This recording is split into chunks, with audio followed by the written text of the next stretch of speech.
Welcome to the Tech Egg. Don't get scrambled. Enjoy the video. You start by getting access to the Pldt router now. Use your admin username and password. If you don't know them, check the sticker or ask the account holder.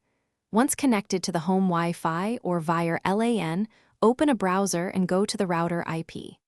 Make sure to identify the child's device name, IP address, or MAC address so you can target it precisely. This saves time and prevents applying controls to the wrong gadget. Once logged in, navigate to Parental Controls, Access Control, or Firewall. Different Pldt models label it differently. You'll add a device by MAC or IP and create a profile. This is where the how matters. Assign time windows and allowed or blocked categories to enforce safe use. Use both schedule and content filters together for reliable results. Make sure to save each change and apply the profile to the correct device. Otherwise, finish by applying settings and rebooting the router so rules activate.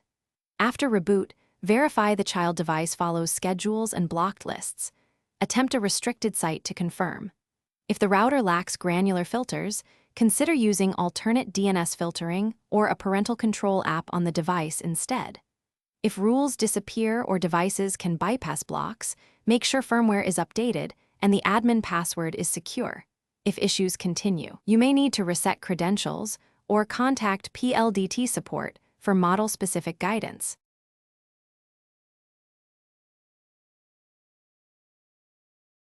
Thanks for watching. Consider subscribing if I helped unscramble your problems.